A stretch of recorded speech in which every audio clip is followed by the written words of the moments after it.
Bien, bonsoir à tous. Bienvenue au 5 à 7 du CICR, deuxième édition. Bienvenue au CAP. Merci à tous d'être là et merci surtout au CAP de nous accueillir une fois de plus. Merci particulièrement à l'ambassadeur Guédra et à son équipe. Merci également à France Info et à Radio France qui retransmettent en direct sur leur site l'entièreté des débats.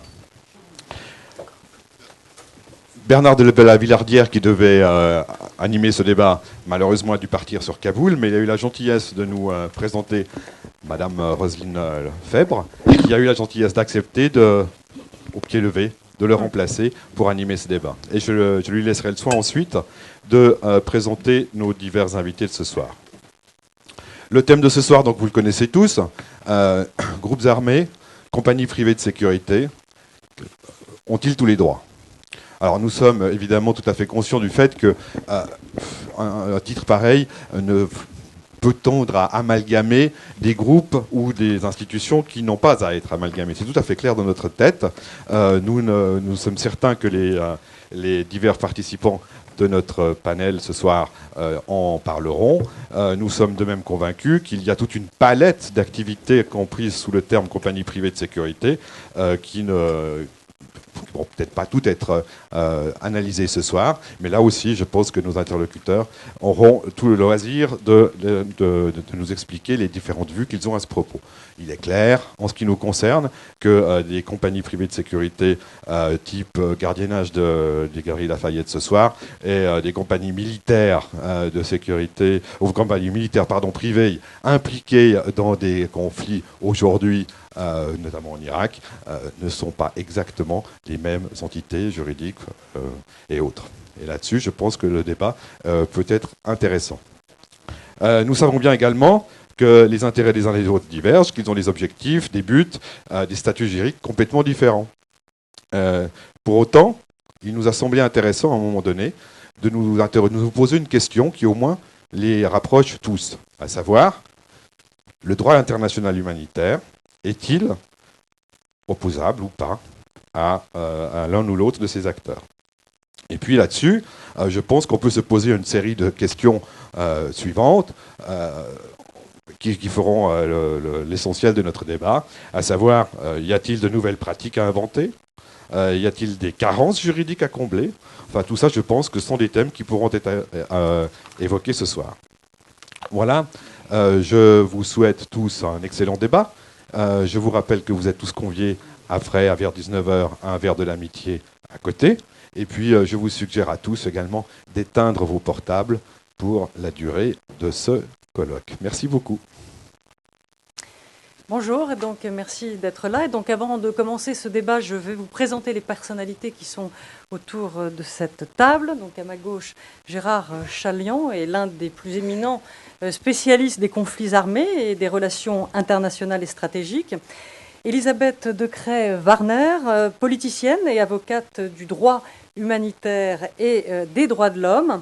Le général Jean Heinrich, président du comité de surveillance du groupe GEOS. Et comme on l'a dit, je tiens à préciser que GEOS n'est pas assimilé à des compagnies de sécurité privées.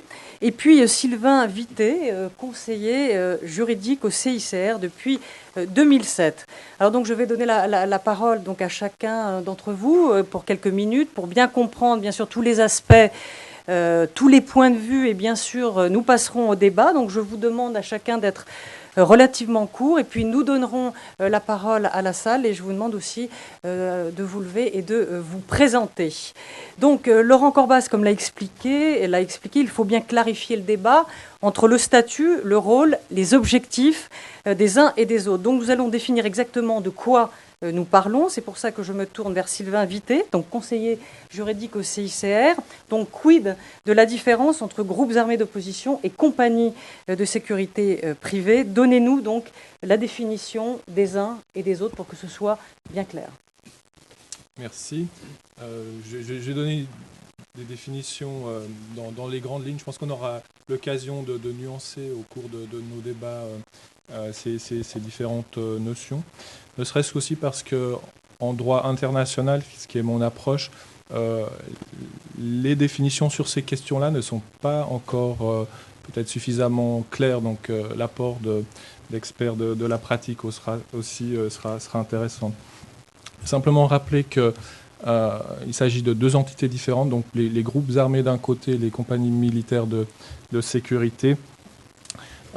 Les groupes armés, ce sont des entités qui ont été reconnues en droit international depuis très longtemps, essentiellement depuis 1949, puisqu'ils ont été reconnus dans les conventions de Genève de 1949, qui, si vous voulez, constituent le fondement actuel du droit humanitaire, sur lequel s'est greffé d'autres conventions, mais en tout cas, les 4 conventions de Genève sont au cœur du droit humanitaire, on pourrait dire.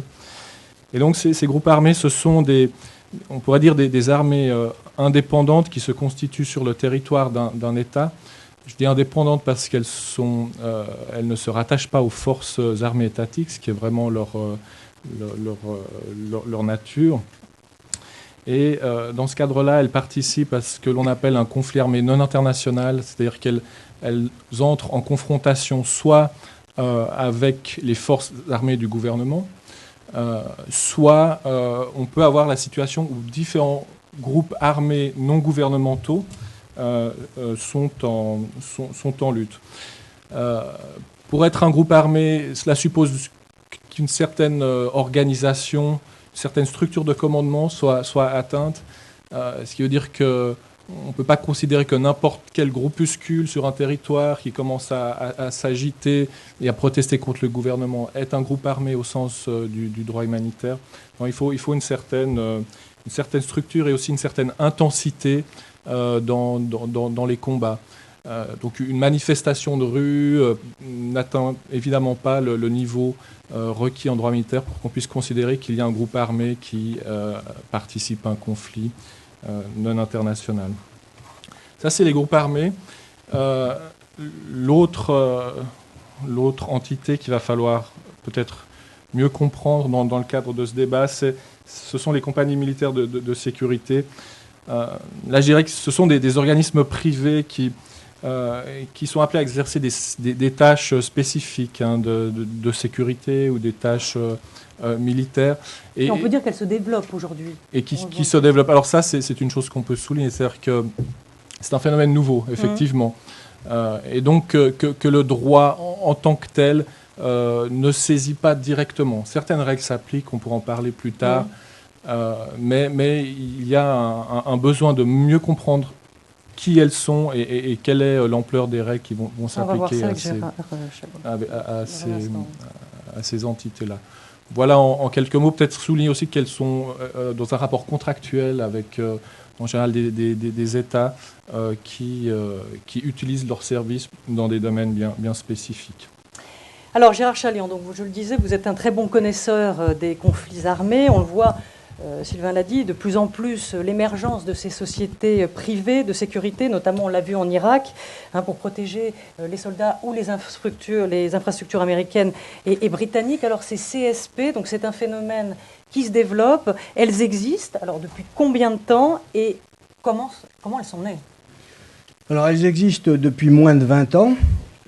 Il s'agit, il faut bien le dire d'abord, de sociétés para-étatiques, c'est-à-dire qu'on n'est pas du tout dans le mercenariat électron libre du genre Falk ou Donard qu'on avait vu autrefois. C'est le mercenariat de papa. Maintenant, on a véritablement des corporations, corporate warriors, comme on dit en anglais. Et l'origine, je dirais que ce sont les Sud-Africains qui ont donné le ton. Ils étaient dans une situation difficile, dans le cadre de l'apartheid, et ils cherchaient à déstabiliser les États voisins comme le Mozambique ou bien comme l'Angola, qui leur était hostile. Et ils ont, à partir de là, organisé des forces qui ont entraîné des mouvements de guérilla qui s'opposaient à ces États qui se proclamaient marxistes-léninistes. Ça a été imité par la suite par les Américains avec le phénomène des Contras au Salvador et qui ont été extrêmement importants pour déstabiliser le pays voisin qui se proclamait marxiste-léniniste, le Nicaragua.